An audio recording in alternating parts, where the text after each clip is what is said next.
Vamos voltar a conversar com Daniel Lian, que tem informações sobre o Ministério das Relações Exteriores da China, que teria então pedido a libertação imediata do presidente Nicolás Maduro, Lian? É isso mesmo, Soraya, pedindo a liberação imediata, a libertação de Nicolás Maduro e também da sua esposa imediatamente. Essa comunicação foi feita pelo Ministério das Relações Exteriores, que alegou ainda que os Estados Unidos devem garantir a segurança pessoal de ambos, já que considerou essa deportação como uma violação aos direitos internacionais e às normas internacionais.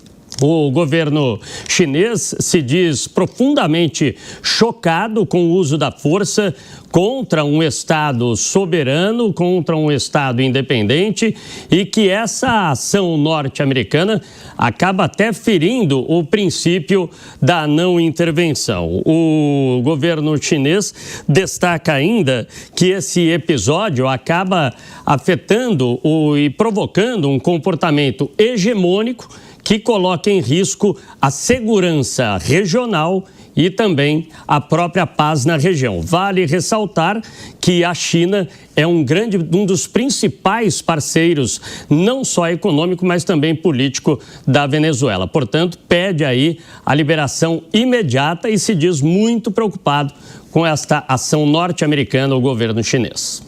Obrigada, Lian, pelas suas informações. Deixa eu chamar mais uma vez aqui o Gesualdo Almeida para a gente entender e também na sua avaliação, Gesualdo, esse episódio pode aumentar ainda mais a tensão entre Estados Unidos, Rússia também, China, como o Lian vinha falando, né? Outros atores dentro desse tabuleiro político? Acho pouco provável. A Rússia, quando emite uma declaração dizendo que os Estados Unidos invadiram indevidamente a Venezuela, é da mais absoluta hipocrisia, na medida em que ele faz muito pior na Ucrânia. Entretanto, a China agora tem um salvo-conduto para uma tentativa de invasão a Taiwan. E já que os Estados Unidos e a Rússia podem dominar o seu flanco regional, por que não eles invadirem também Taiwan? Mas o que me chama muito a atenção, e aguardo isso com ansiedade, é amanhã a reunião da ONU. Os Estados Unidos são o principal patrocinador da ONU. 22% do orçamento da ONU sai dos cofres norte-americanos. E o Donald Trump, é sabido, dá muito pouca importância à ONU. Aliás, caminha passos largos para um rompimento. E muito provavelmente, se uma nota da ONU for ofensiva aos interesses americanos, talvez amanhã nós começaremos a ver o rompimento definitivo entre os Estados Unidos de Donald Trump e a ONU. Pois é importante também a gente destacar esse aspecto que o Gesualdo traz e faz a análise e a reflexão. Professor Marcos Vinícius, queria também pedir seu apontamento em relação à análise que muitos têm feito, né? O abandono do multilateralismo e a prevalência da lei do mais forte, né? A gente olha para a situação que envolve Estados Unidos e Venezuela, mas a gente poderia também ampliar essa análise para a relação Rússia e Ucrânia e também a relação China-Taiwan. É possível conectar esses três episódios quando a gente olha para as críticas que vêm sendo feitas ao abandono ao multilateralismo? Olha, permita-me discordar, porque são três situações muito diferentes. No caso da China, desde 1949, você teve uma ruptura institucional, mas em nenhum momento se questionou, e quando a China, a República Popular da China, se torna membro das Nações Unidas na década de 70, fica muito claro que havia o princípio de uma só China. E Taiwan sempre foi uma província da China. Isso é importante de enfatizar, até porque o nome oficial de Taiwan sempre foi República da China. Quando existe a saída de Chiang Kai-shek para Taiwan, não havia a ideia de uma ruptura ou de criação de um novo país, mas de uma China integrada no futuro. Então, não é nem questão de invasão, porque os chineses entendem que aquilo é um território só, a população é uma só, e é uma questão de consolidação consolidação histórica de uma província chinesa. É como se um governo, na última eleição, Candiato, se houvesse um governo no Brasil que decidisse se estabelecer em Fernando de Noronha e dizer que aquilo é o Brasil agora. Então, em nenhum momento você levaria isto em consideração com seriedade, somente é utilizado como uma pedra de tropeço, uma pedra que os Estados Unidos sempre utilizam para desestabilizar a relação com a China quando existem problemas entre os dois. Na questão da Rússia, e é importante enfatizar isso, é uma área de influência dos Estados Unidos, da Rússia. A Ucrânia é uma área de influência da Rússia e desde o fim da Guerra Fria ficou muito claro, e os norte-americanos prometeram isso, e existe uma série de documentos firmados e afirmados pelo James Baker, que era o secretário de Estado na ocasião, de que não haveria nenhuma movimentação da OTAN na direção leste, o que aconteceu efetivamente. E o último ponto que o Putin sempre estabeleceu é de que a Ucrânia nunca deveria fazer parte da OTAN. E é uma coisa que a gente pode reclamar da questão de soberania, mas infelizmente nós não escolhemos os vizinhos que nós temos. E o problema de você ter um vizinho muito grande é que ele pode querer exercer aí a sua influência. Veja, se o México fizesse uma associação militar, um acordo militar tanto com a Rússia ou com a China, no dia seguinte você teria tropas americanas chegando na cidade do México justamente para reverter esta situação. Então, a gente precisa colocar isso dentro dos devidos valores. E agora, na questão venezuelana, eu não tenho um interesse estratégico, que é somente essa questão de eu exercer ali um controle sobre uma área de interesse, então eu considero isso como uma possibilidade. E claro que a Venezuela não oferecia para os Estados Unidos nenhuma, e aqui é importante enfatizar, nenhum perigo no sentido de guerra ou coisa parecida. Não é? Nenhum armamento nuclear russo foi colocado na Venezuela, nenhum equipamento nuclear chinês foi colocado na Venezuela, então não posso utilizar esse argumento de uma guerra preventiva, justamente porque eventualmente poderia acontecer uma Venezuela armada atuando contra os Estados Unidos. Então a ação dos Estados Unidos, comparativamente com as outras três, é bem diferente. Agora, o multilateralismo acabou já há algum tempo, como a gente tem notado, porque virou aquilo que a gente chama de multilateralismo à la carte. Ou seja, me interessa, eu faço, não me interessa, eu coloco de lado. Girar a reportagem da Jovem Pan News, a operação militar norte-americana contra a Venezuela para capturar o ditador Nicolás Maduro sacudiu a comunidade internacional. E tanto os aliados quanto os inimigos de Washington e Caracas se manifestaram sobre essa missão.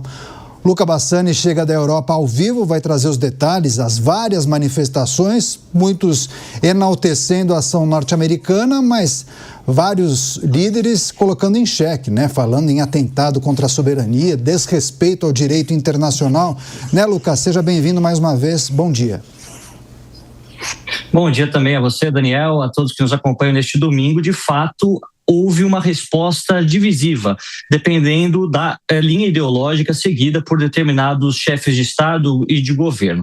Falando inicialmente sobre a União Europeia como instituição, a chefe da diplomacia do bloco, Kaja Kallas, ela disse que estava acompanhando desde o início todos os detalhes com o secretário de Estado, Marco Rubio, e disse, abro aspas, a União Europeia repetidamente afirmou que o senhor Maduro carece de legitimidade e defendeu uma transição pacífica. Em todas as circunstâncias, os princípios do direito internacional e a Carta da ONU devem ser respeitados, apelamos à moderação, fecha aspas, ou seja, uma visão bastante clara de se colocar contra o Maduro, mas ao mesmo tempo contra os métodos tomados por Donald Trump.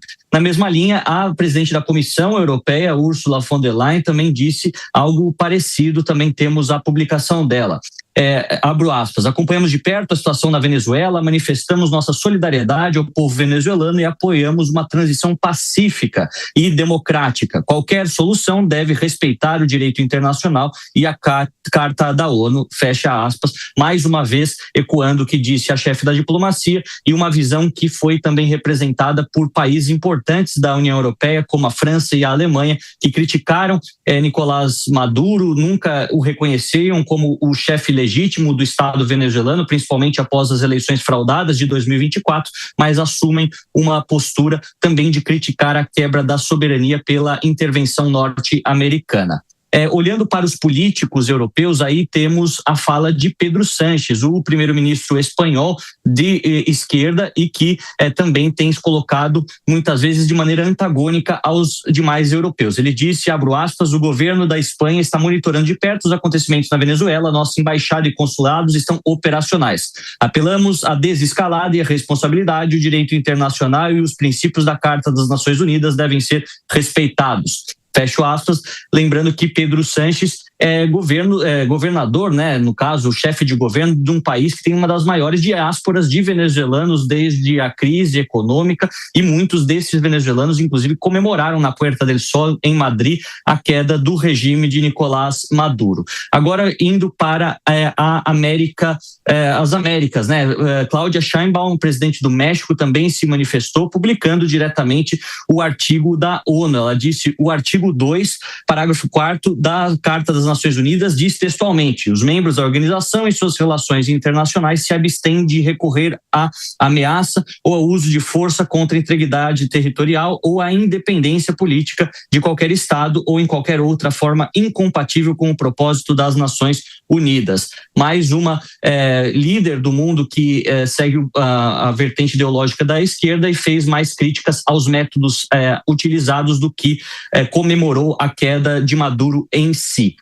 Depois, seguindo, temos mais uma fala importante do presidente argentino Javier Milei, que talvez tenha sido aquela voz mais efusiva em relação à queda de Maduro, dizendo que é um momento de grande alívio para os venezuelanos, que do lado da ditadura Maduro estavam narcoterroristas que promoveram uma quebra sangrenta da ordem democrática na Venezuela e que tem sido um câncer para a região, ou seja, comemorando e terminando em letras garrafais viva a liberdade, caramba, ou seja, apoiando a medida tomada por Donald Trump e toda essa repercussão que isso pode causar no continente sul-americano, com uma mudança, né, regional bastante grande, com a Venezuela agora passando por provavelmente um governo que seja mais alinhado à direita, aos governos norte-americanos e aos seus interesses do que aos interesses do eixo oriental, Rússia, China e Irã. Óbvio que a gente vai ficar de olho em todas as demais repercussões, muitas lideranças ainda têm falado, mas a gente percebe que é uma questão extremamente divisiva. Enquanto alguns líderes comemoram a queda de Maduro, outros se preocupam com as prerrogativas que se iniciam a partir da intervenção dos Estados Unidos na Venezuela e o que isso pode significar em outras regiões do mundo que também têm disputas territoriais, disputas por recursos energéticos e naturais, e como isso pode remodelar não só a Carta das Nações Unidas, a aplicação dela, mas o direito internacional como um todo nessa crise bastante clara do multilateralismo global. Legal, Luca Bassani trazendo os destaques, as manifestações de várias lideranças a respeito da ação norte-americana na Venezuela.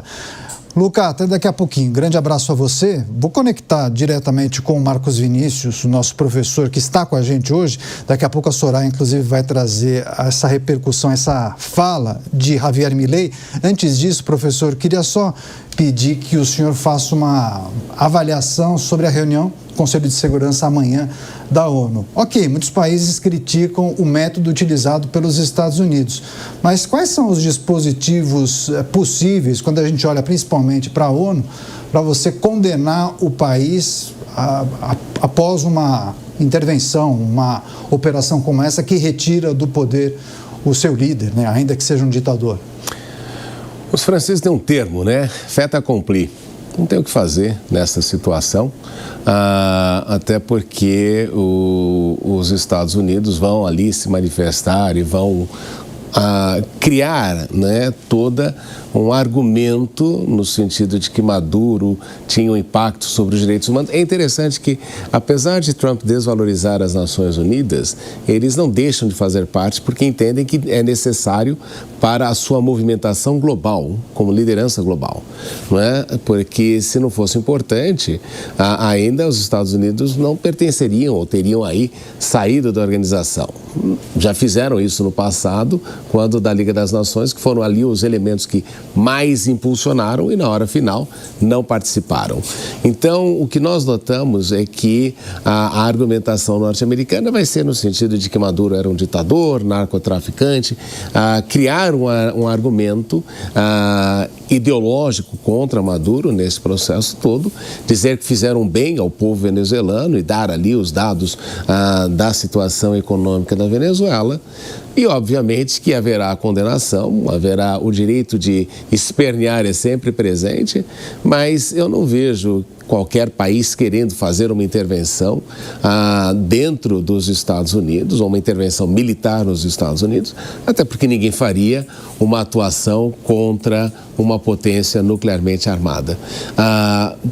Até porque não interessa, né? Os membros do Conselho de Segurança não vão fazer qualquer atuação nesse sentido. Então, serão ali condenados internacionalmente, muito à semelhança daquilo que acontece com Israel, mas que simplesmente vira as costas e jogo que segue, continuam ali a fazer este tipo de ação, porque podem e têm a capacidade de fazê-lo, e uma comunidade internacional que não consegue criar uma afronta justamente em razão do poder econômico, mas principalmente do fato de ser uma potência nuclearmente armada.